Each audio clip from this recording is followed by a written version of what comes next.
Oi, eu sou Gustavo Piqueira e eu tenho alguns projetos meus que todos viraram livros, alguns viraram livros, exposições, outros viraram livros, exposições e cartazes, mas de um modo geral eles tentam articular a cultura gráfica, a cultura impressa com o Brasil, ou seja, contar um pouco da cultura gráfica que tentou representar o Brasil e que desenhou o Brasil, e que, enfim, tanto refletiu quanto desenhou o Brasil desde da chegada dos portugueses, da invasão dos portugueses, até os dias de hoje. Um desses livros é o 8 Viagens ao Brasil, que depois deu origem ao Primeiras Impressões, que é tipo uma edição mais simples do 8 Viagens ao Brasil, que é um livro meio performático, uma caixa com um monte de coisa saindo, que essencialmente relaciona as primeiras imagens representando o Brasil, então, ou seja, do Brasil colônia, né, todo o período do Brasil colônia, com o surgimento da cultura impressa. Relaciona as duas coisas e tenta mostrar, pelo menos, como uma coisa foi influenciando a outra. Então, muito do que a gente tem como as primeiras imagens do Brasil, de quem somos, foi causado pela fixação dos parâmetros da cultura impressa que estava nascendo na época na Europa. Mas eu tenho outros livros também, eu tenho alguns livros da gráfica particular, da coleção gráfica particular, por exemplo, Mestiços, que é um livro que fala das primeiras misturas de texto e imagem nos livros do modernismo paulista, na década de 1920. Tem o Clichês Brasileiros, que usa um antigo catálogo de clichês, também mais ou menos da década de 1920, para recriar livremente aí a história do Brasil. Tem alguns livros de fachadas, de Casa do Sertão Nordestino, tem um livro sobre uma cidade no Pará, que eu tirei foto de todas as placas da cidade. Enfim, tem o Brasil 00, que fala de campanhas políticas, desde de 82, da eleição de governador de 82, até a eleição de presidente de 2018. Enfim, são uma série de articulações aí entre o Brasil e a cultura gráfica, a cultura impressa. E aí, em fim de 2023, a BBM, a Biblioteca Brasiliana Guita José Minden, da USP, me chamou para fazer um programa de residência artística lá, que consistia no quê? Consistia em fazer alguma obra, ou algumas obras, na verdade era alguma obra, eu acabei fazendo mais de uma, mas fazer alguma obra usando o acervo da biblioteca. E então eu pensei, falei, bom, vou fazer uma obra que, a Biblioteca Brasiliana, né, eu vou tentar fazer alguma obra que prossiga com essa minha busca de relacionar o Brasil com a cultura gráfica. E aí eu peguei um período que eu não tinha feito nada ainda, que é bem o período da República, né, da abolição da escravidão, da proclamação da República, e esse período que veio depois, que tem esse nome meio que é copiado da Europa, que é a Belle Époque, que basicamente é o período do fim do século XIX e começo do século XX. Esse período, assim, não só é o período em que, com a República, né, o Brasil se joga para uma busca por uma modernidade desenfreada, assim, uma busca por... Ele se livra, né, dos dois índices de atraso, a elite brasileira se livra dos dois índices de atraso que travavam essa autoimagem moderna, que era o império e a escravidão. Não muda nada, mas eles se livram dessas coisas e se jogam para uma busca por uma modernidade desenfreada, assim. E aí, essa modernidade, claro, era calcada nos modelos europeus. Isso já acontecia na época do Império, né? Não foi uma coisa que surgiu com a República, mas foi intensificada com a República e também não foi uma exclusividade do Brasil. Foi algo que aconteceu em muitas das ex-colônias da América Latina, né? Quase todas, acho. Um outro lado que eu percebi, descobri, pesquisando o período, um pouco essa ideia do progresso. Esse progresso era um progresso material. Ou seja, era uma época em que a chamada Segunda Revolução Industrial de fato, deu origem a uma série de inovações tecnológicas que gerou uma série de bens de consumo que até hoje estão na nossa vida. E aí desde coisas maiores, como sei lá, elevadores, até pasta de dente.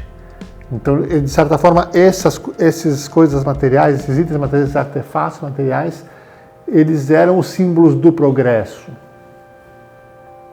E um outro dado que não tem como escapar, em se falando do Brasil, era a ideia de que para obter esse modelo europeu não adiantava só abrir avenidas como a Avenida Central no Rio, que tentava emular o Haussmann em Paris, não adiantava só tentar usar casaco de lã, era necessário, como hoje tem se falado muito, mas algo que não se falava até pouco tempo atrás, é necessário um progressivo embranquecimento da população também, e para isso teve aquele estímulo de imigração europeia, né? Eu até reproduzo nesse livro, da pesquisa desse livro, um artigo, que é um artigo que diz que o Brasil está liberado para a imigração sem precisar de nenhum tipo de documento, uma autorização, desde que não venha da África nem da Ásia. Então, ou seja, né? Desde que seja branco e venha da Europa.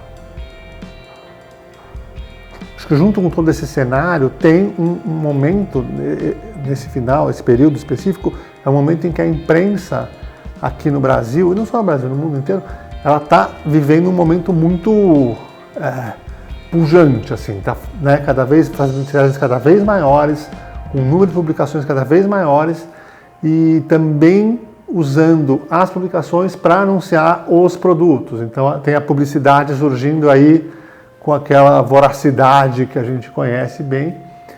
E aí eu juntei tudo isso, então peguei algumas revistas, alguns periódicos do acervo da BBM, poucos desse período, né, da Proclamação da República até a primeira década do século XX, são 20 anos. Eu falei, vou pegar alguns periódicos daqui e vou me concentrar nos anúncios publicitários, porque eu acho que os anúncios publicitários, eles juntavam tudo isso, né? Eles juntavam esse progresso material, esse progresso idealizado de modelos europeus, e juntavam também as evoluções recentes da indústria gráfica que possibilitavam a comunicação dessas coisas. Então com esse acervo da BBM, né, na BBM, na biblioteca, a gente fotografou, e aí teve uma coisa que eu pensei também, eu falei, qual é o grande, hoje em dia, em que você tem acervos digitalizados com alta qualidade, que eu já usei em outros livros, no Brasil às vezes nem tem com tanta alta qualidade, mas você tem outras bibliotecas fora do Brasil, que você tem uma qualidade muito boa, que dá para usar em impressos, né? Eu pensei, qual é a vantagem, vamos dizer assim, de eu poder ter o acervo físico na mão para usar? Eu pensei, é que eu posso não só usar num tamanho bom para impressão, mas eu posso usar num tamanho grande, né? Posso olhar no detalhe, assim. Então, com esses periódicos em mãos, a gente fotografou, assim, praticamente, não todos os anúncios, mas eu fui fotografando, só podia pegar anúncio, né? Eu tive que fazer um recorte para manter um certo controle da dimensão não ficcional, da dimensão de pesquisa do trabalho. Eu tinha que me manter fiel à proposta de só pegar anúncios publicitários desse período, e eu fui folheando os anúncios e a gente foi fotografando coisas que me chamavam a atenção. Aí se divide em três áreas, mais ou menos. Uma eram vinhetas, né, ornamentos, outra eram frases e palavras que eu achava ou curiosas ou emblemáticas do período, enfim, que eu achava interessante, que podia dar alguma coisa, e imagens, tanto pessoas, né, anunciando alguma coisa, roupas, enfim, diversas. De essas três pesquisas eu fui escolhendo e decidindo sem saber o que eu ia fazer. Aí eu peguei, já de volta aqui para a Rex, na Casa Rex, eu peguei já com a pesquisa feita, já com o embasamento do período e com toda essa matéria-prima. Aí eu peguei essa matéria-prima, coloquei na tela e comecei a escrever o livro. E aí eu escrevi Nasce um País, que é esse livro que eu estou acabando de lançar, que sai pelas publicações BBM, né, pela editora da biblioteca, e que é fruto dessa residência artística na Biblioteca Brasiliana Gita e José Minden da USP. E ele é como vocês podem ver, uma abordagem livre, uma escrita livre, que parte dos anúncios publicitários e conta essa história, Nasce um País, essa história do Brasil, do país que nascia, né? Brasil, um menino entusiasmado. É claro que não tinha nenhuma frase Brasil, um menino entusiasmado. Então eu manejei com um grau de liberdade os recortes que eu tinha. Fui compondo frases, fui compondo imagens. Mas, como todos provinham do mesmo período, da mesma fonte, tinham o mesmo teor e tinham esse objetivo em mente, o livro, no final, é uma espécie de ficção, porque é uma escrita livre, claro, eu fui inventando, compondo cenas, né, que eu achava interessantes, mas é uma ficção com uma matéria-prima essencialmente não ficcional. Então, ele funciona ao mesmo tempo como uma obra autônoma de ficção, mas também como um documento. Acho que esse tipo de proposta, né, esse tipo de proposta tem várias coisas que eu acho que são legais, além de, claro, ser uma coisa que me interessa. Eu acho que você trazer a cultura gráfica para discutir temas mais amplos do que a própria cultura gráfica é uma coisa que ajuda os dois lados. Ajuda tanto a cultura gráfica em si a sair da sua redoma e se expandir para outras áreas, a dialogar com outras áreas, que é o que de fato vai fazer ela se reinventar, porque ela precisa se reinventar, como também ajuda os temas que ela acessa a serem compreendidos por uma luz diferente das luzes habituais, e que não é uma luz melhor que a outra tal, mas por ser uma luz diferente, às vezes ilumina uns cantinhos que seguiam escuros. Então, nesse sentido, eu acho que foi uma iniciativa muito bacana da biblioteca de me possibilitar fazer essa pesquisa, esse trabalho. E, enfim, eu fiquei muito feliz com o resultado. Eu não vou falar que quero que vocês fiquem felizes também, porque é uma coisa meio cafona de venda.